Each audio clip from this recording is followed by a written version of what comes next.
আফরোজা মুন্নি। আফরোজা মুন্নি, বয়স 38। জি। মুন্নি, আপনি থাকছেন কোথায়, মানে এখন বর্তমান বাসা আমার খিলক্ষেত। আর জন্ম জেলা? আর জেলা হলো পিরোজপুর আর উপজেলা কাউখালীতে। শুরু করেন একেবারে যেখান থেকে মনে আছে, যেভাবে বলতে ইচ্ছে করে। আচ্ছা, আমার বাবা যখন আমি ক্লাস 4-এ পড়ি তখন আমাদের যে ব্যবসাটা ছিল সেটা ক্লোজ হয়ে যায়। আমাদের কাঠের ব্যবসা ছিল। জি, আমাদের সমিল ছিল। তখন আমি বড়, আমাদের বাসায় আমার মানে ছেলে মেয়েদের মধ্যে বড়। আমি বড়। কয় ভাই বোন ছিলেন আপনারা? আমরা 3 বোন 1 ভাই। তখন আমরা 2 বোন 1 ভাই ছিলাম, 1 বোন ছিল না। আচ্ছা।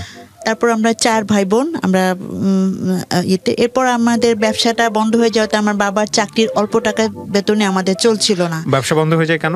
ব্যবসাটা বন্ধ হয়ে যায় পারিবারিক কারণে। আমার যৌথ ছিল, একাই করেছিল। পরে আমার বোন, মানে আমার ফুপুর হাজবেন্ড আসেন, তারপর আমার চাচারা ছিলেন, এসব কারণে পারিবারিক কারণে আর কি ওটা হয়ে যান আর কি। আচ্ছা, তারপরে আমরা চিটাগং চলে যাই। কেউ জানে না আমরা কোথায় আছি। চিটাগং চলে যাই, ওখানে আমরা 1 বছর থাকি। তো ওখানে যখন আমার বাবা দেখা গেল যে চাকরিটা করতেন ওটা ঠিক মতো স্যালারি পাচ্ছিল না, তার সংসারটা চালাতে খুব কষ্ট হতো। যে জন্য আমরা আবার ঢাকায় চলে আসি। এসে আমরা খিলক্ষেতে আমরা বাসা নিই, খুব অল্প টাকা একটা বাসা নিই। কোন ক্লাসে পড়েন? ভর্তি হন? তখন আমি ক্লাস 5-এ উঠলাম। উঠে তখন আমি চলে আসছি, খিলক্ষেতে চলে আসছি। ওই বছরটা এখানে এসে প্রাইমারিতে আমি ভর্তি হই আর কি, ভর্তি করেন। ক্লাস 6-এ যখন আমি উঠি তখন সেশন চার্জ দিয়ে ভর্তি করা, তখন থেকেই মানে আমার বাবা চাচ্ছিলেন না যে পড়াশোনাটা আমি করি।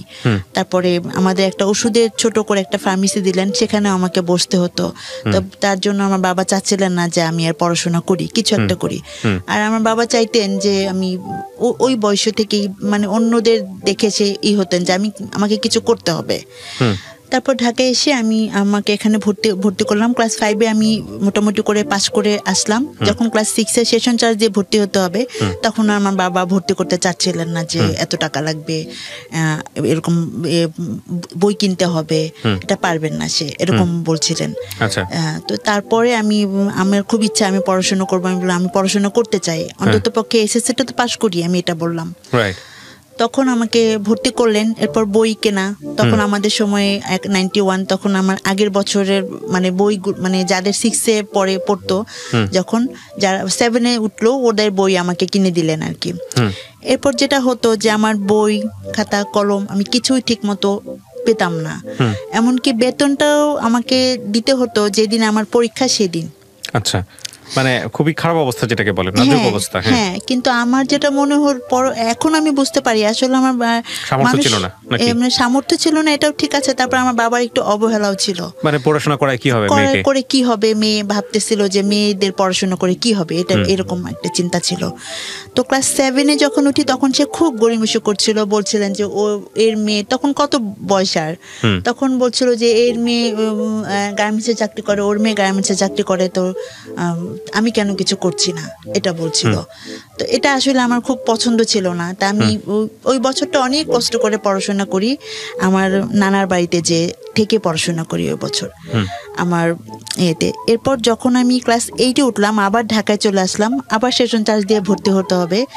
ও ক্লাস 7-এ যখন উঠি তখন কিন্তু উনি আমাকে ভর্তি করেননি সেশন চার্জ দিয়েছি, যে জন্য আমি নানার বাড়িতে চলে গেছি। এরপর যখন আমি ক্লাস 8-এ উঠলাম তখন আমি আবার ঢাকায় চলে আসছি, ওখানে থাকাতেও সমস্যা হচ্ছিল, চলে আসছি। তখন আমার বাবা ভর্তি করবেন না আমাকে, স্কুলে ভর্তি করবেন না আমাকে, তার যে দোকানটা আছে সেখানে বসতে হবে। বিকেলে উনি 5টায় অফিস থেকে আসতেন, এসে উনি ওখানে বসবেন, আর আমাকে দোকানে বসতে হতো সারাদিন।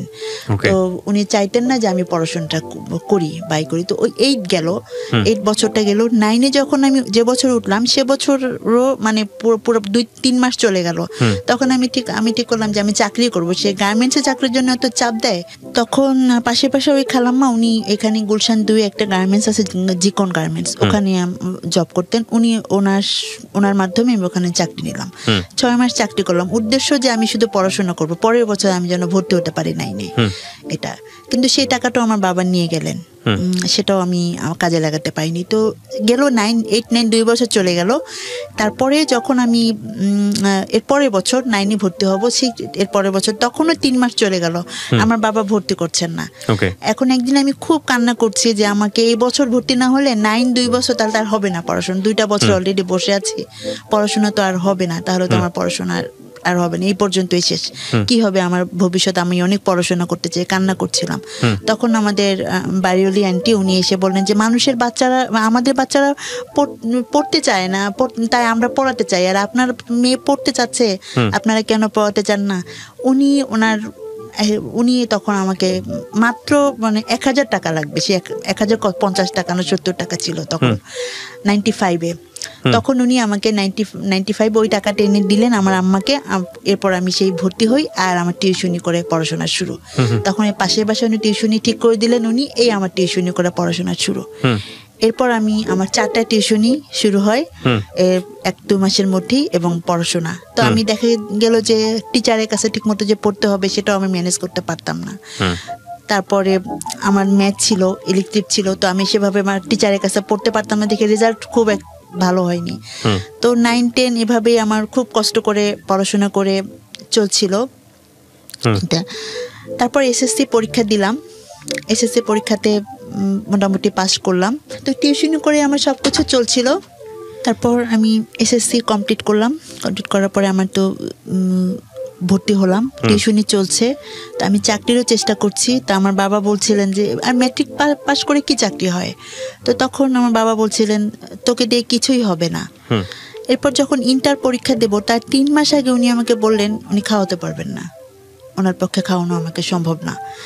তখন আমি আমাদের খিলক্ষেতে একটা ছিল এনজিওর একটা সমবায় সমিতি ছিল, সেখানে চাকরি নিলাম এসএসসি পাশের পরে। এসএসসি পাশের পরে ইন্টার পরীক্ষার 3 মাস আগে একটা সমবায় সমিতি, জাস্ট কি করতে হতো? টাকা কালেকশন করতে হতো। আচ্ছা আচ্ছা।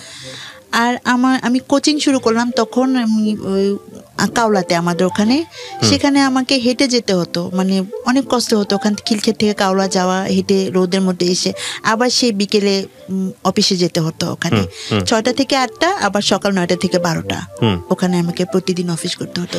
আমার তখন সামনে ইন্টার পরীক্ষা, আমি ওই সময় আমার পড়ার দরকার, অথচ আমি তখন কিছু করার ছিল না। তারপর ওখানে 6 মাস চাকরি করলাম, ইন্টার পরীক্ষা দিলাম, ভালোভাবে পাস করে আসলাম, বিভিন্ন জায়গায় চাকরির চেষ্টা করি। এরপর আমি আমার একটা এনজিওতে চাকরি হয়, ওটা বুটিক শপ থাকে, বুটিকে চাকরি হয়। সেখানেও আসলে মেয়েরা তো পারিবারিক পরিবেশ ভালো না হলে সব জায়গায় চাকরি করতে পারে না। তো আমার এরপর থেকে 2000 সন থেকে 2005 সন পর্যন্ত আমার চাকরির অনেক ইন্টারভিউ দিতে থাকি, কারণ আমার যেহেতু লোক নেই, আমার জনবল নেই, আমাকে চেষ্টা করতে হয়, অনেক চেষ্টা করতে থাকি, কোথাও চাকরি হচ্ছিল না। পরিবার আমার উপর আরও ক্ষেপে যাচ্ছিল যে আমি ইচ্ছা করে বোধহয় চেষ্টা করছি না বা করছি না, কোথাও করলে হয়তো বা হলে চলে আসতে হচ্ছে, পরিবেশটা আমার ভালো লাগে না। এরকম আমার দেখা গেল যে একটা পত্রিকা অফিসে চাকরি হয়েছিল, তারপর একটা এনজিওতে চাকরি হয়েছিল, দুস্থ স্বাস্থ্য কেন্দ্র, সেখানেও আমি 5 মাস করে থাকতে পারিনি, আমাকে সিলেট ট্রান্সফার করে দিয়েছিল। তাহলে ওখানে ট্রান্সফার করে যখন দেয় তখন আমার ওই সময় একটু অনিয়ম দেখি আমার খুব খারাপ লাগছিল, যে জন্য আমাকে ট্রান্সফার করে দিছে সিলেটে। তো তখন আমি যদি সিলেটে যাই আমার গ্রাজুয়েশন ডিগ্রি পরীক্ষাটা দেয়া হবে না, যে জন্য আমি এটা ক্যান্সেল করে দিলাম। তো ডিগ্রি পরীক্ষা তখন আমার টিউশনি তো চলছেই, এর মধ্যে যখন ডিগ্রি পরীক্ষা তখন রোজার মধ্যে আমার হঠাৎ করে ফর্ম ফিল আপ, আমি 2 দিন আগে জানি যে আর 2 দিন মাত্র সময় আছে ফর্ম ফিল আপের। তখন আমি আমার বাবাকে বললাম যে আমাকে কিছু টাকা দেন, আমি ফর্ম ফিল আপটা করে ফেলি, টিউশনির টাকা পেতে, রোজা তখন টিউশনির টাকা পেতে আর কয়েকদিন দেরি হবে।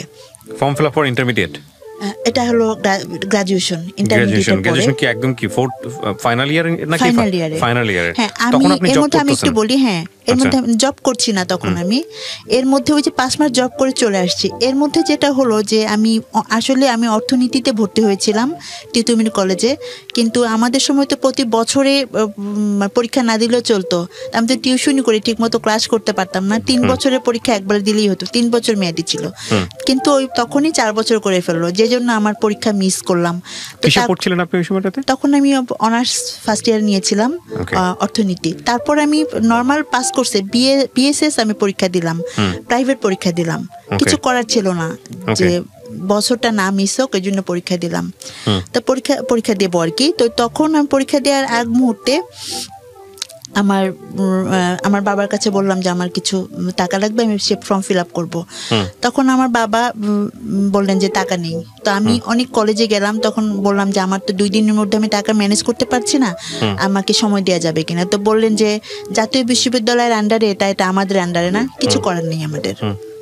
যে জন্য বাধ্য হয়েই আমি আমার ওই মানে মিস হওয়ার মতো বছরটা পড়ছে। যে এটা তো রোজার মাস, অনেক সময় দেখা যায় অনেক কলেজ ফর্ম ফিল আপ ঈদের পরে করে। যদি তোমাকে যদি জাতীয় বিশ্ববিদ্যালয় ঈদের পরে ফর্ম ফিল আপের সুযোগ দেয়, তুমি করতে পারবা ফর্ম ফিল আপ, এটা আমাকে প্রিন্সিপাল স্যার বলে দিলেন। ঠিক আছে, আমি করলাম। তো যাই হোক, আমার ফর্ম ফিল আপটা মিস হলো। আমার বাবা সেই সময়, সে রোজার ঈদ, তখন গ্রামীণ সিম 1200 টাকা, সে গ্রামীণ সিম একটা কিনলেন 1200 টাকা দিয়ে, অথচ আমাকে ফর্ম ফিল আপের টাকাটা দিলেন না। তো যাক, ঈদের পরে আল্লাহরই হুকুম, ঈদের পরে 7 দিনের সুযোগ দিলেন জাতীয় বিশ্ববিদ্যালয়ে। তখন আমি ফর্ম ফিল আপ করলাম, আমি পরীক্ষা দিলাম। এরপর আমি চাকরির চেষ্টা করছি। এরপর আমার একটা চাকরি হলো অনেক করার পরে, ইন্টেলিজেন্ট ইমেজ ম্যানেজমেন্ট লিমিটেড, ওখানে চাকরি হলো। এখানে পরিবেশটা ভালো ছিল। আচ্ছা, ইন্টার যখন দিই তখন আমার পরিচিত একজন আমাকে খুব, আমার মনে হতো মানে আমি তাকে পছন্দ করতাম, আমি জানতাম সেও আমাকে পছন্দ করে। তার সাথে আমার খুব ভালো সম্পর্ক ছিল। সে এখানে ঢাকাতে কোচিং করতে আসছিলেন, সেই সুবাদে তার সাথে আমার পরিচয়। তো তার সমস্যা হলে আমি তাকে হেল্প করতাম। তো আসলে আমিও তাকে খুব মানে আমার ফ্রেন্ডদের কাছে বলতেন, আমি সেই সুবাদে বুঝতে পারলাম যে সে আমাকে পছন্দ করেন। আমিও তাকে কখনো সরাসরি বলিনি, সেও আমাকে কখনো সরাসরি বলেনি, কিন্তু বুঝতে পারতাম যে সে আমাকে পছন্দ করেন এবং আমিও তাকে পছন্দ করি, সেও সেটা বুঝতে পারতেন। তো আমরা মাঝে মাঝে ওই এয়ারপোর্টে যেতাম। এয়ারপোর্টে তখন ঘোরার মতো একটা ছিল, এখন তো নেই, যেতাম। তো আমার একটা বান্ধবী ছিল, তাকে আমরা দুজনেই সবকিছু শেয়ার করতাম। আচ্ছা। তো এরপর আমি এরকম চলে, উনি ঢাকা থেকে চলে গেলেন, একটা বিশ্ববিদ্যালয়ে ভর্তি হলেন।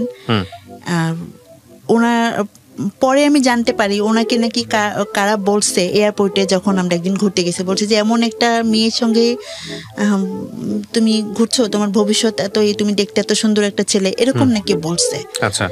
এটা বলাতেই তখন থেকে উনি মানে কেমন যেন একটু শুরু করছে। তা আমি বুঝতে পারিনি সেটা, তখন বুঝতে পারিনি। এরপর দেখি কেমন যেন একটু অ্যাভয়েড করছে, ফ্রেন্ড সার্কেলদের সাথেও যোগাযোগ তেমন করছে না, আমার সাথেও তেমন যোগাযোগ করছে না।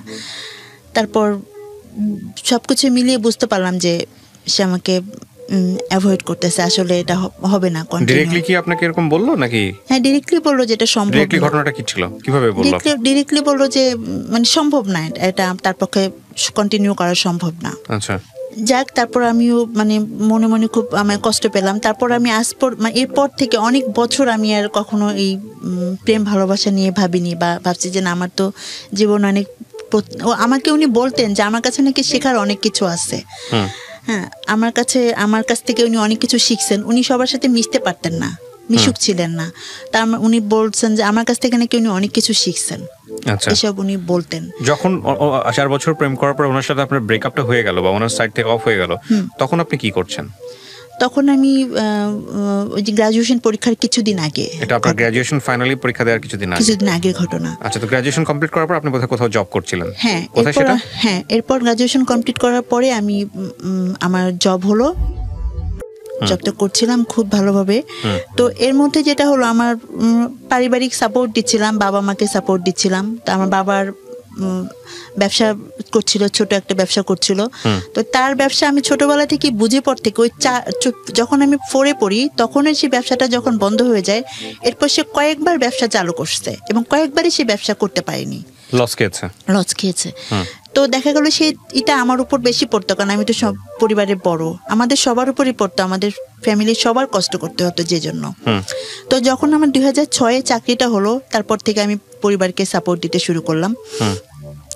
তো তারপর দেখা গেল তখন ভাবলাম যে হ্যাঁ এখন আমি ভালো একটা জব করছি, আমি চাইতাম যে আমার এমনভাবে বিয়ে হোক যে কেউ আমাকে ছোট করে না দেখুক বা আমার পরিবারকে ছোট করে না দেখুক, যেন আমি নিজেই গুছাই নিজেকে আমি আমার শ্বশুর বাড়িতে যেতে পারি, যেন কেউ আমাকে না কথা শোনায়, আমার বাবা মাকে না কথা শোনায়, এটাই আমি চাইতাম সবসময়।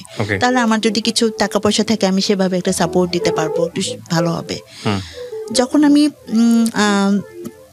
চাকরির পরে এরপর দেখা গেল যে ভালো মানে বিয়ের প্রস্তাবও ভালো আসছিল না, আসলেও আমার বাবা মা ভালো করে দেখে খোঁজ খবর নিয়ে যে বিয়ে দিবে সেটা করছিল না। একটা বিয়ে আসলো, ভালো করে খোঁজ নিল না, কিন্তু বিয়েটা তো দুদিনের না। আমার মধ্যে একটা কেন যেন একটা চলে আসলো। আর তার চেয়ে আরেকটা হলো, আমার মেজ বোন নিজে পছন্দ করে বিয়ে করছে, সেই হাজবেন্ডও বেশি ভালো ছিল না, নেশা করতেন। আমার আরো ভয় করতো যে একটা ছেলের ব্যাপারে সিদ্ধান্ত নিতে খুব সাবধানে নিতে হবে, যেন আমার বরটা মানে ভালো হয়, সবাই যেন বলে ভালো, সবকিছু মিলিয়ে টাকা পয়সা না থাকুক কিন্তু যেন সুন্দরভাবে সচ্ছলভাবে চলতে পারি। যে কষ্ট, আর্থিক কষ্ট যেভাবে আমি আমার পরিবারে করছি, যেভাবে কষ্ট করে পড়াশোনা করছি, এরকম যেন না হয় আমার ভবিষ্যৎ প্রজন্ম বা ভবিষ্যৎ, এটা আমি সবসময় চাইতাম। এরপর 6 সাল থেকে 12 সাল পর্যন্ত আমি 6 বছর চাকরি করছিলাম। এর মধ্যে আমার বাবা মা বা আমার বিয়ের জন্য ওভাবে আসলে করেননি, এখন ট্রাই ওভাবে করেননি। দু একটা আসলেও দেখা গেল যে ওই যে খোঁজ খবর ভালো মতো নিচ্ছেন না, পারিবারিক তাদের নিচ্ছেন না দেখে আমার ভালো লাগছে না। যে একটা বিয়ে আসলো, তার পারিবারিক ব্যাকগ্রাউন্ডটা জানতে হবে, সেটা ভালোভাবে নিচ্ছিলেন না। আসলেই তো আর বিয়ে হয়ে যাওয়াটা করাটা ঠিক না, এসব কারণে আমার বিয়ে হচ্ছিল না। আচ্ছা। তারপর 2009 সালে আমি হঠাৎ করে একটু আমার অ্যাপেন্ডিক্স অপারেশন হলো। আর 2010 সালে এসে আমার হঠাৎ করে একটা গাইনিকার প্রবলেম শুরু হলো। আচ্ছা। গাইনিকার প্রবলেম শুরু হলো কিন্তু কিছু ধরা পড়ছিল না। কি ধরনের প্রবলেম ছিল এটা? গাইনিকাল একটা প্রবলেম হতো, আমার ওই মেয়েদের যে সমস্যাগুলো হয় এরকম একটা প্রবলেম ছিল। তো এটা প্রতি সবসময় হতো, যে কারণে আমার অফিস করতে সমস্যা হয়ে যেত। ও আচ্ছা আচ্ছা, মানে এটা টাইমলি না হয়ে ইট ওয়াজ ইররেগুলার এবং এনি টাইম, মাসের মধ্যে বিভিন্ন সময় এটা হতো আর কি। আচ্ছা। তো কিন্তু প্রবলেমটা ডায়াগনোজ করা যেত না? না, ডায়াগনোজ করার জন্য আমি ট্রাই করছি, 3জন ডাক্তার দেখিয়েছে কিন্তু কিছু ধরা পড়ছিল না। আচ্ছা। এর মধ্যে আমার এক কলিগের সঙ্গে আমার বিয়ের কথা চলে এবং বিয়ে সবকিছু ফাইনাল হয়ে যায়। তো 2012 সালের শুরুতে ঠিক হয় যে এপ্রিলে বিয়েটা হবে। ঠিক তখন প্রবলেম কন্টিনিউ করছে আপনার? তখনও কিন্তু আমার অসুস্থতাটা কন্টিনিউ আছে। ও জানতো বিষয়টা? হ্যাঁ জানতো, সবাই জানতো, অফিসে সবাই এটা জানতো। আচ্ছা। বাইরেও সবাই জানতো, এটা সবাই মোটামুটি যে জানতো যে আমার সবসময় সমস্যা। এরকম একটা পার্সোনাল প্রবলেম সবাই জানতো কিভাবে আমি বুঝলাম না। এটা আসলে জানতো যে আমি মাঝে মাঝে অসুস্থ হয়ে যেতাম, সেজন্য জানতো আর কি। তো জানুয়ারি মাসে যখন আসলো তখন আমার হঠাৎ করে চোখে দেখতে সমস্যা হলো। তো আমি আমার যেহেতু কাজ এটা ডাটা এন্ট্রি তৈরি করার কাজ, আমাদের তো কম্পিউটারের কাজ, এটা খুব কাছে থেকে লেখাগুলো কাছে থেকে দেখতে হয়। আমি তখন চোখে ডাক্তার দেখালাম, দেখানোর পর আমাকে পাওয়ার দিল। পাওয়ার দেওয়ার পর 1 সপ্তাহ পরে আবার পাওয়ার আমার কাজ করছে না। যখন পাওয়ার কাজ করছে না তখন আমি আবার ডায়াবেটিসের লক্ষণগুলো দেখা গেল। তো সবার মুখে সবকিছু খুব মানে সাইমultaneously হচ্ছিল, খুব র্যাপিডলি হচ্ছিল। হ্যাঁ, খুব তাড়াতাড়ি হচ্ছিল। আর ডায়াবেটিসটা যখন আমার দেখা দিল তখন অনেক মিষ্টি খেতে ইচ্ছে করে, অনেক খাচ্ছি। তো এটা তো জানতাম যে এটা মিষ্টি খেতে ইচ্ছে করাটা ডায়াবেটিসের লক্ষণ, এটা জাস্ট জানতাম, কিন্তু কত হলে যে ঠিক ডায়াবেটিস এটা জানতাম না। তখন আমি আমাদের এলাকাতে পরীক্ষা করালাম। পরীক্ষা করার পর বললো কি আপনার তো 30। আমি সন্ধ্যার পরে টেস্ট করেছি। 30 আমি তো খাওয়ার পরে আমি মাত্র জিলাপি খেয়ে গেছি। তা আমি তো উনি বলে কি আমি বলি কি তো ওষুধ দেন, আমি তো জানি না 30 কত কি, আমি বুঝি না, বুঝতাম না ডায়াবেটিসের এটা এই মাত্রাটা। তখন আমাকে বললেন যে তুমি কি বলতেছো, আমার পরিচিত বলে এক আঙ্কেল, তুমি কি বলতেছো, তুমি 30 মানে তুমি বোঝো, তুমি কালকেই বায়োডেমে যাবা, তোমাকে ইনসুলিন দিতে হবে। আমি তো খুব ভয় পেয়ে গেলাম, কি বলেন আপনি। পরের দিন সকালে আমি বায়োডেমে গেলাম, ডায়াবেটিস চেক করালো। ডায়াবেটিস চেক করার পরে 2 ঘন্টা সময় দিল। 2 ঘন্টা খুব ক্লান্ত লাগতো, ঘুম পেত, অফিসেও খুব ঘুম পেত ইয়েতে। তখন আমার অনেক ডায়াবেটিস ধরা পড়লো, 20-23, খালি পেটে 20, ভরা পেটে 23। খালি পেটে 20 তো অনেক। সঙ্গে সঙ্গে আমাকে ইনসুলিন দিয়ে দিল। ইনসুলিন চলছে, আমাকে হাঁটতে বলছে। আমি খুব বাসায় যে কন্টিনিউ সকাল বিকেল হাঁটছি। আপনার যখন ডায়াবেটিস ধরা পড়লো তখন আপনার বয়স কত? ডায়াবেটিস যখন ধরা পড়ে তখন আমার 30 বয়স। 30, বিয়ের কথা চলতেছে এবং মাঝখানে যেটা সমস্যার কথা বললেন ওটা আছে। ডিজাস্টার একেবারে বলা যেতে পারে। তারপর যখন হলো, আমি যেহেতু আমাকে অফিস করতে হবে, পরিবারকে সাপোর্ট দিতে হয়, আমার উপর ডিপেন্ড করে ফ্যামিলি। আমার ছোট ভাই বোন দুটা পড়াশোনা করছে, তারপর আমার মেজো বোন তো বিয়ে হয়ে গেছে, ওর একটা ছেলে আছে। তো সবকিছু মিলিয়ে বাবার তখন ব্যবসায় আবার 2010 সালে লস খেয়ে সে কুমিল্লায় চলে গেল। সে এখন পরিবারকে খুব বেশি সাপোর্ট দিতেই পারছে না, 3-4 হাজার টাকা করে বাসায় দিচ্ছেন। তো বাসা তো একটা ঢাকা শহরে বাসা ভাড়া অনেক, খাওয়া খরচ সবকিছু মিলিয়ে চলছিল না। তো সেখানে আমার উপর ডিপেন্ড, আমি যদি সেখানে অসুস্থ হয়ে থাকি কিভাবে কি চলবে। তো এরপর আমাকে কিছু টেস্ট দিল, যখন ডায়াবেটিস ধরা পড়লো তখন কিছু টেস্ট দিল। তা আমাকে তো সুস্থ হতে হবে, তাড়াতাড়ি অফিস করতে হবে, নাহলে তো স্যালারি পাবো না। আমাদের হলো কাজের উপরে স্যালারি, তাহলে তো স্যালারি পাবো না, কিভাবে চলবে, কিভাবে আমি চিকিৎসা করব, অনেকটা চিন্তার বিষয়। তো এরপর যখন 15 দিন আমি এভাবে হাঁটতে থাকলাম, যে আমি শুনছি যে হাঁটলে নাকি ডায়াবেটিসটা কন্ট্রোল হয়ে যায়, খাওয়া দাওয়া কন্ট্রোল করছিলাম, ইনসুলিন দিচ্ছিলাম সকাল বিকেল। 15 দিন পরে আমি যখন বাইডেমে গেলাম, আমাকে যে আমি একাই গেছি, যে আমি তো বুঝতে পারিনি আমাকে কি বলবে তারা। তা আমি গেছি, আমাকে যে বলার পর বললো যে আপনার সাথে কি কেউ আসেনি যে আমাকে বলবেন যে ডাক্তার। তো আমি বললাম যে না, কেউ আসেনি। তো বললো যে আপনি অনেক দূরে বাসা, ওখান থেকে আসতে অনেক সমস্যা, আমাকেই বলেন না, তাছাড়া সবাই ব্যস্ত, আসতে পারবে না। তখন বললেন যে আপনার পিটিউটারি ম্যাক্রো অ্যাডেনোমা টিউমার হয়েছে, আর এটার জন্য আপনার আমার চেহারা খুব বদলে গেছিল। চেহারাটা কেমন, এখন তো তা অনেক ভালো দেখাচ্ছে, চেহারাটা কেমন যেন, নাকটা মোটা হয়ে গেছিল, চেহারাটা ফ্যাকাশে হয়ে গেছিল, হাতের রগগুলো দেখা যেত। তো আসলে কেমন যেন এটা আপনার মোটা হয়ে গেছিল। বুঝতে পেরেছি। এটা কোথায়, স্থানটা কোথায় টিউমারের স্থানটা? টিউমারটা ব্রেনে, আমার পিটিউটারি ম্যাক্রোঅ্যাডেনোমা, এখানে ব্রেনে টিউমারটা। এটা সবারই থাকে, এটাই হলো মেইন গ্রন্থি যেটা পুরো সম্পূর্ণ বডিকে কন্ট্রোল করে। ও মাই গড। তো এটা কি হচ্ছিল, আপনারা ডায়াগনোস করে ধরা পড়লো কিভাবে? আপনার কি বাইরেমে যখন আমাকে ওই ডায়াবেটিস ধরা পড়লো, তখন ওরা আমার হাতের ইগুলো দেখে, আমি যে 3 জায়গায় ডাক্তার দেখিয়েছি, ওরা কিছু ধরতে পারেনি। উত্তরাতে দেখিয়েছি আমি, ওই যে কচুক্ষেত একটা আর্মি ডাক্তার, ওনাকে দেখিয়েছি, কেউ ধরতে পারেনি এই সমস্যাটা। যখন আমি বাইরেমে দেখালাম, তখনই ওরা হাতের এই রগগুলো দেখে, চেহারাটা চেঞ্জ দেখে ওরা বললো, তখনই বলে দিল যে হয়তো আপনার একটা গ্রন্থি বেড়ে গেছে, অথবা আপনার মাথায় কোনো টিউমার হয়েছে। এটা ওনারা দেখেই বলছে। আমার চেহারা দেখে, চেহারা কেমন বিদঘুটে দেখাচ্ছিল আর কি, নাকটা এমন মোটা দেখাচ্ছিল, চেহারাটা কেমন ফুলেছিল। ওরা তখন আমাকে টেস্ট করালো, ব্রেনের আমার ভিজুয়াল ফিল্ড করা, চোখের ভিজুয়াল ফিল্ড করালো, ব্রেনের একটা এক্সরে করালো। আচ্ছা, ব্রেনে একটা এক্সরে করালো, আর আর কিছু টেস্ট, ব্লাডের কিছু টেস্ট করালো। সেই টেস্টই আমার ধরা পড়লো যে আমার পিটিউটারি টিউমার। তারপর উনি বললেন যে আমার একটা এমআরআই করতে হবে, আর বললেন যে এটা এখন কোনো ব্যাপারই না, আপনি ভয় পাবেন না, বাংলাদেশে এরকম অপারেশন অ্যাভেলেবেল হয়, এখন কোনো ব্যাপার না, কিন্তু আমাদের বাইডেমে এই অপারেশন নেই, এটা বঙ্গবন্ধু মেডিকেলে যেতে হবে, আপনি ওখানে যোগাযোগ করেন। উনি রেফার লিখে দিলেন। আমি যখন বললেন, তখন আমার কাছে ব্যাপারটা অত কঠিন মনে হয়নি, কিন্তু যখন আমি বের হলাম রুম থেকে, ডাক্তারের রুম থেকে বের হল, বলি কি বললো এটা, আমি তাহলে কি আমার আয়ু এত কম, আমার ব্রেনে অপারেশন করতে হবে, আর আমি এত টাকা পাবো কোথায়? আমার মধ্যে হতাশা চলে আসলো যে আমি কিভাবে কি হবে। তখন আমি বের হয়ে যখন বঙ্গবন্ধু মেডিকেলের সামনে, ওখানে গাড়িতে উঠবো, আমাদের খিলক্ষেতে গাড়িতে উঠবো, ওখানে আমি দাঁড়িয়ে আছি, অনেক গাড়ি যাচ্ছে, আমি উঠবো, আমার কোনো জ্ঞান ছিল না। তো আমি গাড়িতে উঠে তারপর ফোন দিলাম বাসায়, আমার বোনের হাজব্যান্ডকে ফোন দিলাম, আর অফিসে এক কলিগকে ফোন দিলাম। তো ব্রেন টিউমার ধরা পড়লো। তো আমার তো এই সম্পর্কে কোনো ধারণা, এটা 2012 সালে ফেব্রুয়ারি মাসে ধরা পড়েছে। তো আমি তো ভাবতে পারছিলাম না কিভাবে আমি অপারেশন করব। তা বাসায় জানালাম, তো বাসায় সবাই চিন্তায় পড়ে গেল, আর অফিসে এক কলিগকে জানালাম ফোন দিয়ে যে আমার এরকম অসুস্থ। যার সঙ্গে বিয়ে হওয়ার কথা ছিল, ও কি বলছিল? ও জানতো বিষয়টা? উনিও জানছেন। উনি তখন আমাদের অফিস থেকে চাকরি ছেড়ে দিয়েছেন, তার এক বছর আগে চাকরি ছেড়ে দিয়েছেন, 11 সালে চাকরি ছেড়ে দিয়েছেন, উনি অন্য জায়গায় চাকরি করছিলেন। ব্রেন টিউমার, ডায়াবেটিস এবং পিরিয়ডিক্যাল প্রবলেম। জি, রাইট। তারপর তো ডাক্তার যেটা বললেন, আমার সব সমস্যা, এই যে সমস্যাগুলো হচ্ছিল চোখে দেখতে, সবকিছু আসলে টিউমারের জন্য হচ্ছিল। ইমব্যালেন্স হয়ে গেছে বডি। জি, সবকিছু ইমব্যালেন্স হয়ে গেছে। এটা এখানে অনেক হরমোন আছে যেগুলো ঠিকমতো, একটা হরমোন এখন ঠিকমতো অনেক বেশি বেড়ে গেছে, বেড়ে যাওয়ার জন্য আমার চেহারার এই চেঞ্জগুলো আসছে, হরমোনাল ইমব্যালেন্স যেটাকে বলে। হ্যাঁ, জি। এরপর তো আমি কিভাবে অপারেশন করব খুব চিন্তায় পড়ে গেলাম, বাসায় যে আমি কিভাবে কি করব। তখন আর তার 1 বছর আগে আমার আমি তো 97 পাস করেছি কুর্মিটোলা থেকে, কুর্মিটোলা স্কুল খিলক্ষেত। তো ওই কুর্মিটোলা স্কুলে যারা আমার ব্যাচে যারা ছিল, ওরা তার 1 বছর আগে আমরা রিইউনিয়ন করেছিলাম।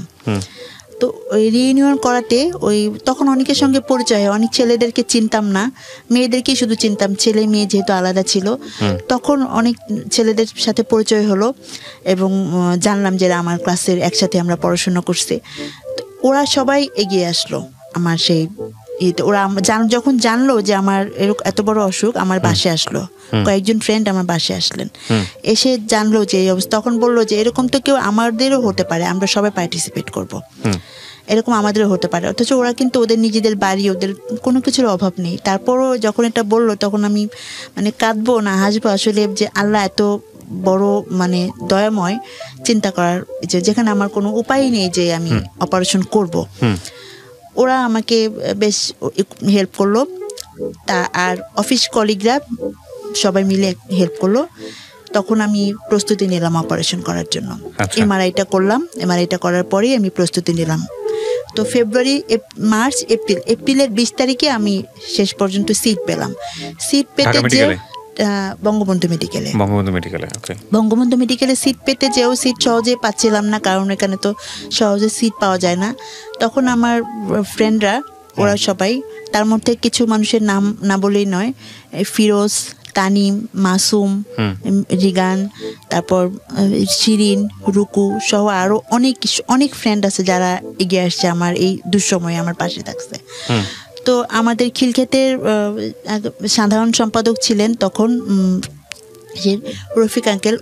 উনি জানলেন ব্যাপারটা, জেনে উনি বললেন যে, তখন স্বরাষ্ট্রমন্ত্রী আমাদের সাহারা খাতুন আপা, ওনার কাছে এই নিয়ে গেলেন, আমার আম্মাকে সহ গেলেন, যে দেখি কোনো সিটের ব্যবস্থা করা যায় কিনা। যাওয়ার পরে উনি তখন স্বরাষ্ট্রমন্ত্রী, উনি নিজে ফোন দিয়ে বলে দিলেন, তখন ভিসি প্রাণগোপাল দত্ত স্যার বঙ্গবন্ধু মেডিকেলের, ওনাকে বলে দিলেন। পরের দিন গেলাম, যাওয়ার পরে কাগজ একটা লিখিত দিয়ে দিলেন, ওই লিখিতটা নিয়ে গেলাম। তারপরও সিট পেতে, সিটটা খালি না হলে তো নিতে পারবে না, 15 দিন লাগলো, সিট পেয়ে গেলাম। আমি এপ্রিলের 20 তারিখে ভর্তি হলাম ওখানে। তারপর 1 মাস 1 দিন পর আমার অপারেশন হলো। সেটা ছিল মে মাসের 22 তারিখ আমার অপারেশনটা হয়। আচ্ছা, আপনার অপারেশনে কি পরিমাণ অর্থ খরচ হয়েছে? অপারেশনে আমার 3 লাখ টাকার উপরে চলে গেছে। তাও সরকারি বলে আপনি এই টাকায় করতে পারছেন? জি, বেসরকারি হলে, বেসরকারিতে আমাকে বলেছিল, এক জায়গায় বলেছিল 6 লক্ষ লাগবে, এক জায়গায় বলেছিল 10 লক্ষ লাগবে। তো 3 লক্ষ টাকা আমি ওখান থেকে সরকারিভাবে আসলাম। ভাবলাম যে অপারেশন যখন হলো, অপারেশন যখন হওয়ার আগে আমার আবার একটু স্বভাব ছিল মানুষের করা। ওখানে সবার জন্য দেখা গেলো আমাকে ওষুধ দিয়ে ঘুমাতে বলতো, আমি ঘুমাতাম না, আমি ছুটোছুটি করতাম, অন্যদের খুব চেষ্টা করতাম যারা গ্রাম থেকে আসে তাদেরকে হেল্প করার জন্য। তো আমি অপারেশন হওয়ার পরে কি হবে এরকম একটা ভয় তো থাকি, সবারই থাকে। তা আমার খুব মনোবলটা ছিল। আমার টেস্টগুলো ওখানে এক এক জায়গায় করতে হয়, অনেক পিজি হসপিটালের যেহেতু টেস্ট, বঙ্গবন্ধু মেডিকেলের টেস্টগুলো এক এক জায়গায়, সেগুলো দৌড়াদৌড়ি করে করতে হয়, করলাম। তারপর আমার অপারেশনটা হলো। যখন আমার অপারেশনটা সাকসেস হলো, তখন আমার মনে হলো যে আমি নতুন জীবন পেয়েছি, তাহলে আমার সবকিছু স্বাভাবিক। আমি বুঝতে পারিনি যে আমার জীবনটা অন্যরকম হয়ে যাচ্ছে, অস্বাভাবিক হয়ে যাচ্ছে, সেটা আমি বুঝতে পারিনি। বাসায় গেলাম 1.5 মাস পরে। বাসায় যাওয়ার পরে আবার অফিসে জয়েন করলাম। 1.5 মাসের মধ্যে এত ইজি ছিল অপারেশনটা? 1.5 মাসের পরেই আমি অপারেশনে 18 দিন পরে আমাকে বাসায় দিল। আর আমার মনোবলটা খুবই ছিল। আমার অপারেশনের 1.5 মাস পরেই আমি জয়েন করলাম। আমার মা সাথে আসতেন, বসে থাকতেন, আমি অফিসে যেতাম। সবাই আমাকে খুব সহযোগিতা করতেন, অফিসে সবাই খুব হেল্পফুল ছিলেন। না, আমাকে তো কিছু করতে হবে, নাহলে কিভাবে চলবে চিকিৎসা, কিভাবে সবকিছু চলবে, এত ব্যয়বহুল খরচ। তারপর কিছুদিনের মধ্যেই জানতে পারলাম যে বিয়েটা হচ্ছে না, বিয়েটা ভেঙে গেছে। যেহেতু অসুস্থ, এরকম এটা বিয়ের সম্ভব না। এরপর আমি চাকরিটা করছিলাম, অফিসে সবাই খুব হেল্প করছিল। অপারেশনের 3 মাস পরে আমি আবার আমার খুব অসুস্থতা দেখা দিল। তো তখন আবার গেলাম হসপিটালে। যাওয়ার পরে এই শুরু হলো নিয়মিত চেক আপ। বলছে সবসময় চেক আপে থাকতে হবে, যখনই কোনো হয় চেক আপে থাকতে বলছে, তাহলে আমি সুস্থ থাকতে পারবো, এটা আমাকে বলছে। তা আমি নিয়মিত চেক আপে থাকি। যখন মাথা ব্যথা শুরু করতো তো যেতাম, যাওয়ার পরে বললো একটা এমআরআই করলো। তো ভাবলাম যে আবার কিছু রয়ে গেল, কি যেন হয়েছে। বলছে 5 বছর পরে আবার অপারেশন করা লাগতে পারে। তখন আমার ওই যে গ্রন্থিটা বেশি ছিল, একটা হরমোন যে বেশি ছিল, গ্রোথ হরমোন, ওটা অপারেশনের আগে 50 ছিল, অপারেশনের পরে কমে 11 হয়েছে। আচ্ছা, বঙ্গবন্ধু মেডিকেলে 11, বারডিমের 13 এরকম হয়েছে। তো তারপর যখন এখন ওরা চায় এটা মেয়েদের 2-3 আসতে হবে, 5-এর মধ্যে থাকতে হবে এই হরমোনটা। সেটা এখন 11-13 এরকম। এটা বললাম এই কারণে, পরে এটা লাগবে এটা। তো এরপর যখন হলো এরকম খুব বেশি অসুস্থ হয়ে গেলাম, তখন দেখলো যে ওখানে ব্লাড জমে আছে, যেখানে টিউমারটা ছিল ওখানে ব্লাড জমে আছে। তো এটা ওষুধের মাধ্যমে কিছুদিন রিমুভ করা যাবে, তো ওষুধের মাধ্যমে ওটা রিমুভ করা গেল। তারপর আমি আবার অফিস করছি, আবার বিয়ের প্রস্তাব আসে, তো বিভিন্ন বিয়ের প্রস্তাব আসে, এই অসুস্থ বলেই চলে যায়। তারপর আমার চেহারা চেঞ্জ আসছে, আস্তে আস্তে আস্তে আস্তে বুঝতে পারলাম যে আসলে আমি আর স্বাভাবিক অবস্থায় নেই। সমাজ, তারপর পরিবার, তারপর আত্মীয় পরিজন, সবার কাছে আমি যেন কেমন একটু বোঝার মতো হয়ে যাচ্ছি, মানে তাদের অ্যাটিটিউডে। হ্যাঁ, তাদের অ্যাটিটিউড আমি এটা বুঝতে পারছিলাম। তো 1 বছর 5 মাস, মানে 1 বছর পরে আমি 1 বছর পরে আমাকে আবার হসপিটালে ভর্তি হতে হলো। তখন আমার আবার মাথা ঘুরলে কি সমস্যা, কারণ আমার তো এখন ব্রেনে একটা সমস্যা হয়ে আছে, টেনশন হয়। আবার বারডিমে ভর্তি হলাম। এবার বারডিমে ভর্তি করে বললো যে ব্লাড দিতে হবে, আমার হিমোগ্লোবিন অনেক কমে গেছে, 5.6 হয়ে গেছে, ব্লাড দিতে হবে। তখন আমি 4 ভাগ ব্লাড দিলাম, দিয়ে সুস্থ আমি আবার যে অফিস শুরু করলাম। 10 দিন আমি ভর্তি ছিলাম, কয়েকদিন ছুটি কাটালাম, আবার অফিস শুরু করলাম। এই ক্ষেত্রে যেটা বলবো, আমার অফিস আমাকে অনেক হেল্প করছে আমি অসুস্থ থেকে, খুব কাজের ব্যাপারে। তারপর 1 বছর 5 মাস পরে আমার ওই যে গ্রোথ হরমোনটা ওটা আবার বেড়ে যেতে থাকলো, 21 হয়ে গেছে। তখন আমাকে ডাক্তার বললো এটা তো বেড়ে গেল, তো আবার অপারেশন করতে হবে। তখন আমাকে একটা গ্রোথ হরমোনটা কন্ট্রোল করার জন্য ট্যাবলেট আছে, ওই ওষুধটা দিলেন। তো সেই ওষুধটা যখন আমি করলাম, ওষুধটা যখন আমি খেতে দিল, তো আমি 1 মাস খেলাম। 1 মাস খাওয়ার পরই আমার হতাশা শুরু হয়ে গেল যে আর কি হবে। আমি দেখলাম যে আমার ভবিষ্যৎ নেই। সবার মতো আমার ফ্রেন্ড সার্কেলটা সবার ছেলেদের বিয়ে হয়েছে, মেয়েরা বিয়ে করছে, সবারই বিয়ে হয়ে গেছে। তারা আমার লাইফটা কেন এমন হলো, আমি কেন বোঝা হয়ে গেলাম সবার কাছে। সমাজে সবাই কেউ আমাকে দেখে খুব কষ্ট পাচ্ছে, কিন্তু পেছনে যে আমাকে নিয়ে বদনাম করতেছে। এই যেমন অসুস্থতা আমার নিজের দান, আমি নিজে নিয়ে আসছি আল্লাহর কাছ থেকে চেয়ে। আমার বিয়ে হচ্ছে না, এটাও আমার দোষ। সবকিছু আমার উপর মানুষ বলছিল দোষ। তো এটা আমি মেনে নিতে পারছিলাম না, বিভিন্ন কারণে মেনে নিতে পারছিলাম না, আমার খুব কষ্ট হচ্ছিল। তা আমি অনেক হতাশায় চলে গেলাম। তখন আমি ওই ওষুধটা, ডাক্তার বলছে ওষুধটা তাদের পরামর্শ ছাড়া মিস করা যাবে না। আমি অনেক ওষুধ তাদের পরামর্শ ছাড়া বন্ধ করে দিলাম, যে আর ওষুধ খেয়ে কী হবে, আর বেঁচে থেকে কী হবে, আমার জন্য মৃত্যুটাই শ্রেয়। ঠিক তার 6-7 মাস পরে, মানে আমার ঠিক অপারেশনের 2 বছর পরে 14 সালে এই আমার ওই ওষুধটা মিস করার কারণে আমার ওই হরমোনটা বেড়ে 30 হয়ে গেল। তখন আমাকে যেটা করলো যে এখন রেডিওথেরাপি দিতে হবে, এছাড়া কোনো উপায় নেই। রেডিওথেরাপিটা না, শুধু আমার ভুলের জন্যই রেডিওথেরাপিটা দিতে হলো। রেডিওথেরাপিটা দিল। রেডিওথেরাপিটা যখন দিলাম তখন মহাখালী ক্যান্সার হসপিটালে রেডিওথেরাপিটা দিলাম। ওখানে আমি থেরাপিটা দিচ্ছিলাম, 30টা থেরাপি দিলাম। 30টা থেরাপি দেওয়ার পর তখন আমার কিছু সাইড ইফেক্ট শুরু হলো, বেশ কিছু রেডিওথেরাপির যে সাইড ইফেক্টগুলো হয়, আমি বেশ অসুস্থ হয়ে গেলাম। এবং তার থেরাপিটা শেষ হওয়ার পরে 2 মাস পরে আমার আবার হসপিটালে ভর্তি হয়ে টেস্ট করে দেখবে কি করতে হবে। এরপর থেকে যেটা হলো, প্রতি বছরই আমাকে হসপিটালে ভর্তি হতে হতো। তো ওই 3 মাস পরে যখন আমি ভর্তি হলাম, তখন আমাকে দেখলো যে ব্লাড আবারও কমে গেছে অনেক, আর ওই হরমোনটা কিছুটা কন্ট্রোলে আসছে। যখন ব্লাড কমে গেছে তখন ওই ব্লাড দেওয়ার জন্য অনেক ট্রাই করলো। 3 ব্যাগ ব্লাড আমার যে দিল, কিন্তু ব্লাড নিচ্ছিল না শরীরে, কোনোভাবে ব্লাড দিতে পারছিল পাচ্ছিল না। তো যখন আমি ওই রেডিও থেরাপিটা, তখন আমি বাসায় বসে থাকতাম, অফিস নাই ওই সময়। আমি ছোটবেলা থেকে লিখতাম, কিন্তু লেখাটা ওভাবে পত্রিকাতে ছোটোখাটো এমনি লিখতাম, কিন্তু এটা যে কখনো মানে ওইভাবে লিখবো ভাবতে পারিনি। যখন আমি দেখলাম যে আমি একা হয়ে যাচ্ছি পারিবারিক কারণে, সামাজিক কারণে, সব কিছু, তখন আমি আমার কথাগুলো লিখে রাখতাম, খাতায় লিখে রাখতাম হাতে। তো এরকম লিখতাম। তো তখন আমি যখন রেডিও থেরাপিটার সময় আমার বেশিরভাগ লেখাটা ওই সময়টাই লিখছি। তারপর যখন 3 মাস পর হসপিটালে ভর্তি হলাম, ওই সময় যখন হসপিটালে ব্লাডটা নিচ্ছিল না, তারপর আমি আরও বেশি আমার লেখাগুলো আরও লিখলাম যে আমি তাহলে কি আমি আর সুস্থ হব না। এরপর আস্তে আস্তে করে আরও অসুস্থ হয়ে গেলাম। রেডিও থেরাপি যখন আমাকে ব্লাডটা দিতে পারলো না, তার 2-3 মাস পর আবারও হসপিটালে ভর্তি করে এবার একটা ইনজেকশন দিয়ে তারপর আমাকে ব্লাডটা দেওয়ার চেষ্টা করলো। এই সময় যখন ব্লাডটা দিল, ব্লাডটা নিল, তো ঠিক তখন বইমেলা চলে আসছে। বইমেলা চলে আসার পরে তখন আমি বইমেলায় গেলাম, বড় একটা প্রকাশনা, তাদের সঙ্গে কথা বললেন যে আপনি কি লেখাটা হাতে লিখছেন না কম্পিউটারে লিখছেন? আমি বললাম আমি তো হাতে লিখছি। বললো আপনাকে কম্পিউটারে টাইপ করে তারপর আমাদের কাছে মেইল পাঠান। উনি ফোন নাম্বার দিল আর একটা মেইল অ্যাড্রেস দিলেন।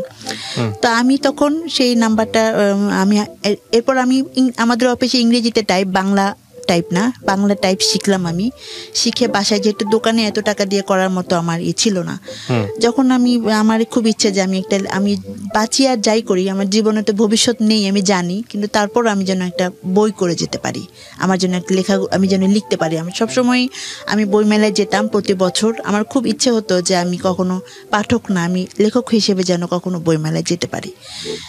তো আমার বিশ্বাস ছিল যে আমার লেখাগুলো যে পড়বে তার ভালো লাগবে।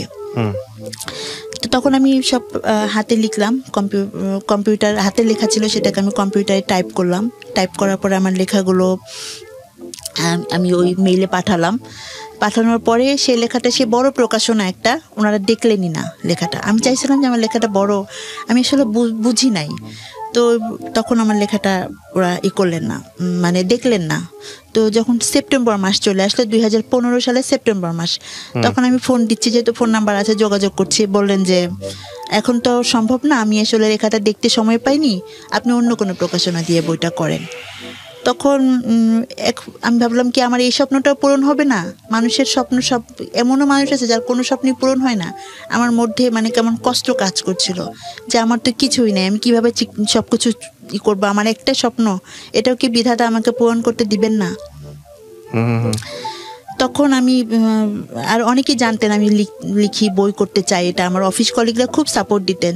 অনেক আপুরা আছেন, কবিতা আপু, নাজমা আপু, পারভেজ ভাইয়া, রাফাজা আপু, নীলুফা আপু, মিজান, ওরা সবাই আমাকে খুব লেখার ব্যাপারে সাপোর্ট দিতেন যে আপনি লিখেন, আপনি ভালো করতে পারবেন। এরপর একজন পরিচিতের মাধ্যমে একটা প্রকাশনায় দিলাম। ওরা গাইড বই করে, ওরা আসলে সৃজনশীল বই করে না। বলছে আমরা করে আমরা একটা যারা স্টল পায় এদের একটা পরিবেশনায় দিয়ে দেব। তখন ওরা পরিবেশনায় একটা প্রকাশনাকে দিয়ে দিল। আমার বাসা থেকে সবাই বলল বই করে কি হবে, বইগুলো তো পড়ে থাকবে, শুধু শুধু টাকা নষ্ট, টাকা দিয়ে বই করতে হবে।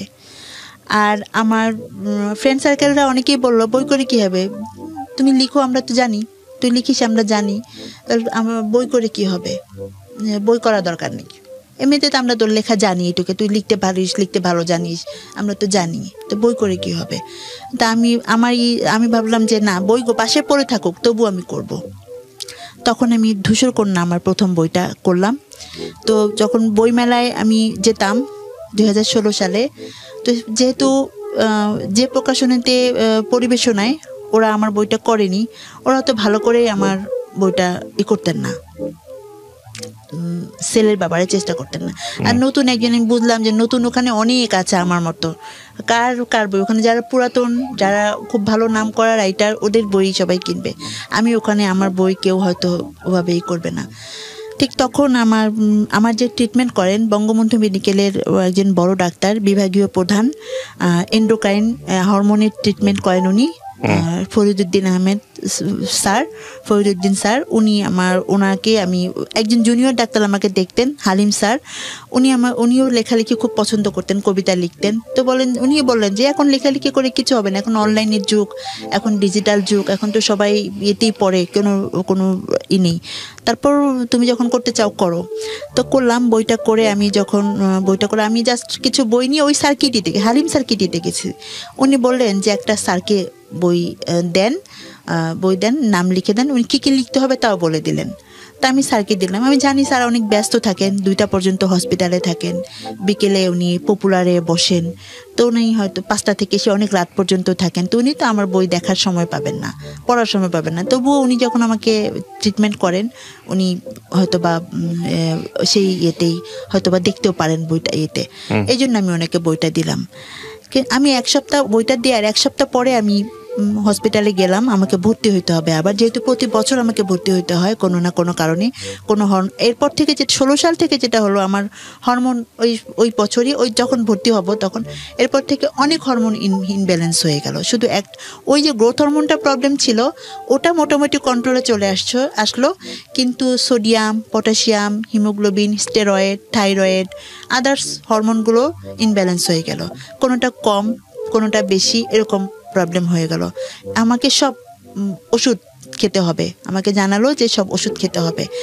তখন ওই 1 সপ্তাহ পরে আমি যখন গেলাম, তখন টেস্ট করার পরে উনি আমাকে ভর্তি হতে বললেন। ভর্তি করার পরে উনি আমাকে, ওনাদের একটা কর্নার আছে, ওখানে ডেকে অনেক জুনিয়র ডাক্তাররা ছিলেন, ওদের সামনে উনি বললেন যে এই তোমরা কি জানো ও আমাদের পেশেন্ট কি একটা বই লিখেছে, সেই বইটায় যে তথ্যগুলো লিখেছে, এমআরআই করার পরে কি অবস্থা হয়, হসপিটাল জীবন কেমন হয়, আশেপাশে যেই থাকে মৃত্যুগুলো কেমন হয়, এগুলো কিন্তু আমরা অনেক কিছু জানি না। আমরা একটা পেশেন্টকে চিকিৎসা দিয়ে ছেড়ে দিই, তারপর সেই পেশেন্টের মনের অবস্থা কি হয় আমরা এটা জানি না, এই পেশেন্টটা কেমন থাকে, কি অবস্থা থাকে আমরা কিছু জানি না, আমরা চিকিৎসা দিয়ে ছেড়ে দিই।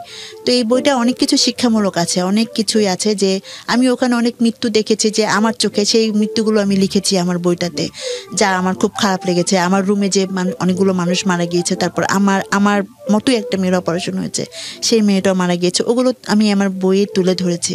তো তখন স্যার বললেন যে ওর বইটা তোমরা সবাই পড়ে দেখবা, এখানে অনেক কিছু শিক্ষামূলক আছে, এটা সব ডাক্তারদের কাছেই থাকা উচিত এই বইটা। আমি তো একদম পুরাই অবাক হয়ে যাই যে উনি আমার বইটা কখন বললেন যে আমি বইটা পড়বো কখন, সময় পাচ্ছিলাম না। আমি যখন গাড়ি দিয়ে বাসায় যাই বা হসপিটাল থেকে, তখনই আমি ওর 2-3 দিন ওর বইটা পড়ে শেষ করছি। তা আমার ওর বইটা খুব ভালো লাগছে, তোমরা সবাই ওর বইটা পড়বা।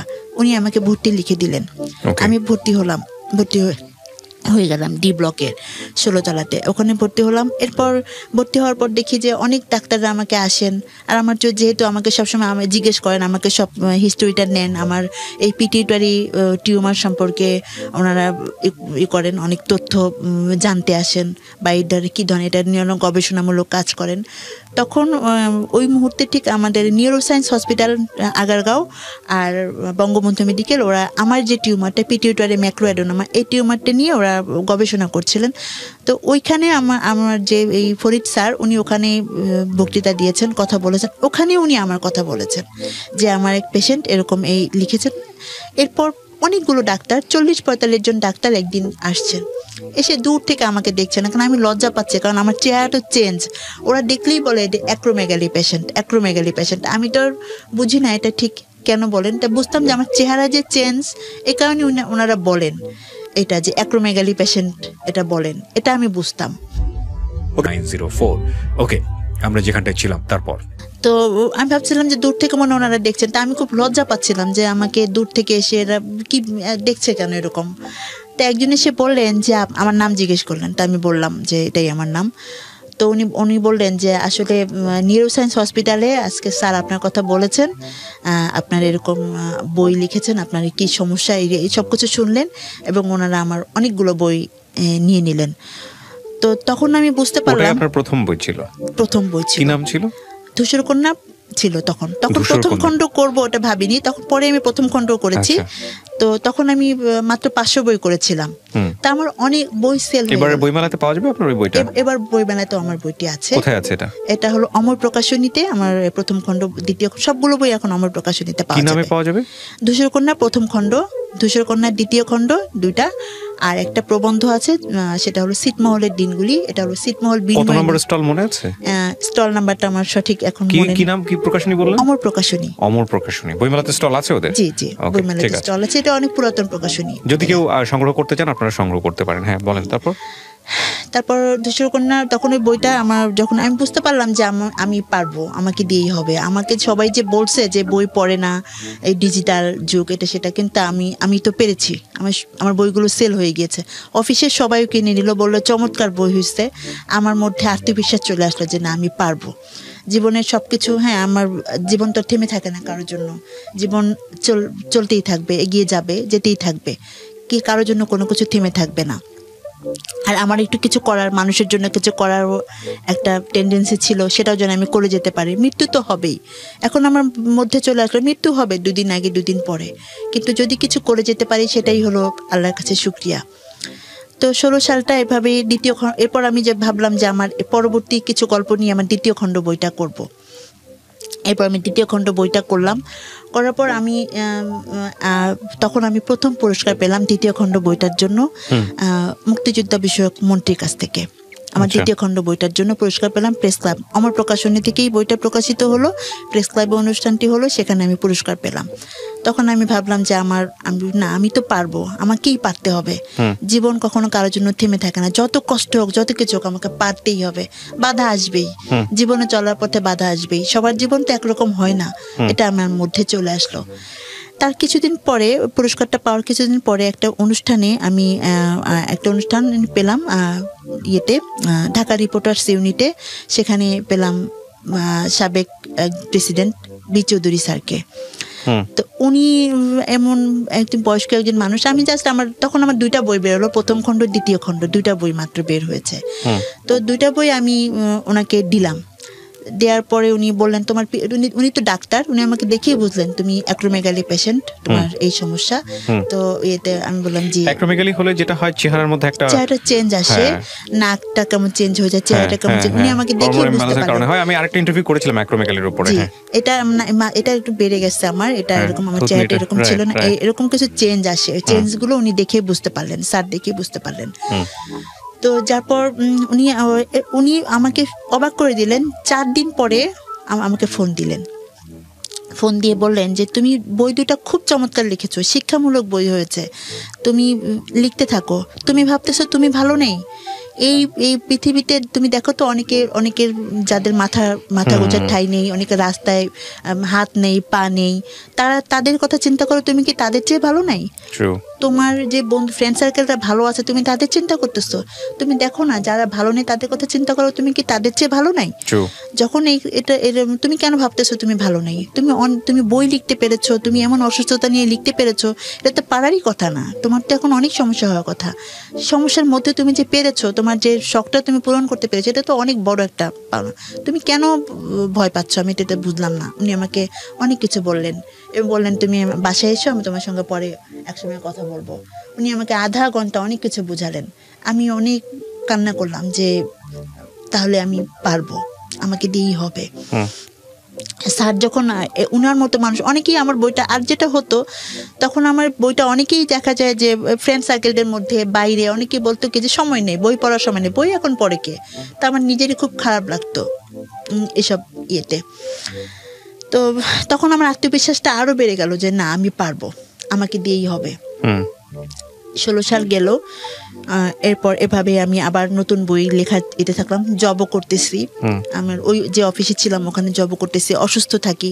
তারপর ওনারা আমাকে অনেক স্যাক্রিফাইস করেন, অফিসে সবাই একটু অসুস্থ হলে আমাকে বাসায় পৌঁছে দেওয়ার ব্যবস্থা করেন, তারপর আমার বই নেন, এভাবে আমার চলছিল।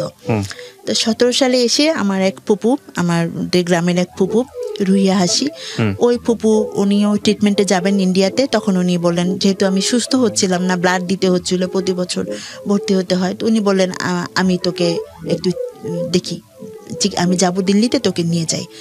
ওখানে যাওয়ার পর আমি জানতে পারলাম যে আমাকে একটা ইনজেকশন দিতে হবে, যেটা অনেক কস্টলি, ওটা বাংলাদেশে অনেক দাম, আর ওখানে ওটা 30 থেকে 35 হাজার টাকা পড়ে আর কি খরচ। ওটা 6টা ইনজেকশন দিতে বললেন। তো তখন আমি এত টাকা কোথায় পাবো, আমার বই সেল চলছিল, অফিস সবকিছু মিলিয়ে। তখন ওই ফুপুই আমাকে হেল্প করেছেন ওই 6টা ইঞ্জেকশনের ব্যাপারে, সবটুকুই উনি অনেকের কাছ থেকে কারেকশন করে দিয়েছেন, নিজে দিয়েছেন। এভাবে আমার 6টা ইঞ্জেকশন দেওয়ার পর মোটামুটি সুস্থ।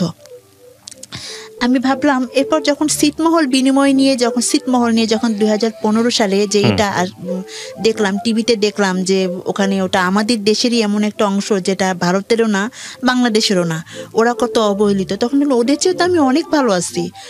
ওদের ভোটার আইডি নেই, ওদের কোনো পরিচয় নেই, ওরা হসপিটালে ভর্তি হতে পারে না, ওরা পড়াশোনা করতে পারে না, ওরা এত অবহেলিত ছিল এত বছর। আমার খুব কষ্ট লাগলো। তখন মনে হলো যে আমি ওখানে যাব, আমি ওদেরকে নিয়ে লিখবো, ওদের কাছ থেকে তথ্য নিব, জানবো। আমি 21 চ্যানেলে, তারপরে এটিএন বাংলায় নিউজ দেখলাম। তখন যে নিউজগুলো দেখে আমার খুব খারাপ লাগলো যে আমি যাব ওখানে, যে আমি তথ্যগুলো নেব। এরপর আমি ছিটমহল গেলাম, দাসিয়ার ছড়া সেই নাগেশ্বরী, ওখানে গেলাম। ওখানে যে থেকে সে তথ্যগুলো নিলাম, নিয়ে ছিটমহলের সেই তথ্য নিয়েই একটা বই লিখলাম, একটা বই করলাম, প্রবন্ধ করলাম, ছিটমহলের দিনগুলি। সেই বইটার নাম দিলাম। সেখানে বর্তমানে বাংলাদেশের মানচিত্রের কি অবস্থা, তারপরে মানচিত্র আমাদের বেড়েছে, গবেষণা করে সেই বইটা আমি করেছি। আল্লাহর কাছে শুকরিয়া যে অসুস্থ অবস্থায় করতে পেরেছি। ওই বইটা করার পরও আমি একটি পুরস্কার পেয়েছি, ছোট একটা পুরস্কার পেয়েছি। তো এভাবেই ওই বইটা আমি 18 সালে আমার বইটা পাবলিশড হয়। এরপর বইটা হাসানুল হক ইনু স্যার উনি বইটার মরুকোন্মোচন করেন। মরুকোন্মোচন করার পর উনি বলেন যে বইটাকে আমি পেতে পারি ওই ইয়েতে। অবশ্যই তার হাতে বই ছিল, বইটা নিয়ে গেছেন। তো যাক আমি বুঝলাম যে আমি পারবো, আমাকে থেমে গেলে চলবে না, যত বাধা আসুক। এর মধ্যে এখন আমি ওই ইঞ্জেকশনগুলো দেওয়ার পর আমি আর অফিস করতে পারছিলাম না, অফিসটা একদমই করতে পারছিলাম না। মাঝে মাঝে খুব অসুস্থ হয়ে যায়, আবার কত স্যাক্রিফাইস করবে। 2012 সাল থেকে শুরু করে 2017 সাল পর্যন্ত 5 বছর অনেক স্যাক্রিফাইস করেছে অফিস আমাকে। তো তারপর আমার আমাদের বই কিনেও অনেক সহযোগিতা করে অফিস। 17 সালের যখন 18 সালে বইটা করলাম, এরপর 18 সালে আবার এরকম হসপিটালে ভর্তি হলাম, আবার অসুস্থ হই। এখন আমাকে চিকিৎসা কে করবে, কিভাবে করব আমি চিকিৎসা? তখন আমাদের কিছু রিলেটিভদের মাধ্যমে আমার বইগুলো বিভিন্ন জায়গাতে, আর সেই আমার যে ডাক্তার উনি বেক্সিমকো কোম্পানি থেকে বিভিন্ন কোম্পানিতে বলে দেন, তো আমার বইগুলো সেল হয়। এভাবেই আমি তখন আমার চিকিৎসাটা চালিয়ে নিচ্ছিলাম। চিকিৎসাটা চালাতে হবে। আর আমাকে আমার বাবা বলেছে খাওয়াতে পারবে না, 17 সাল থেকে বলছে খাওয়াতে পারবে না। সে তো তাকে সেই 10 সাল থেকে অল্প টাকা চাকরি করছে, অল্প টাকা স্যালারি পাচ্ছে, সে দিয়ে সে করছিল না।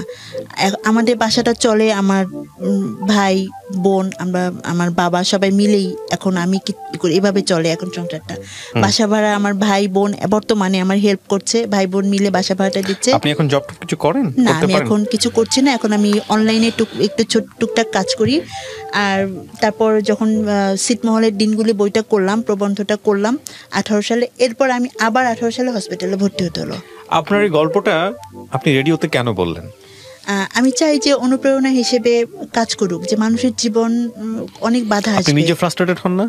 হ্যাঁ হই। তারপর আমি আবার নিজেকে ঠিকই আমার ফ্রাস্ট্রেটেড হওয়ার পর আবার মনে হয় যে না আমি পারবো, এটা হই। এখন আর হই না। বোঝেন কিভাবে নিজেকে?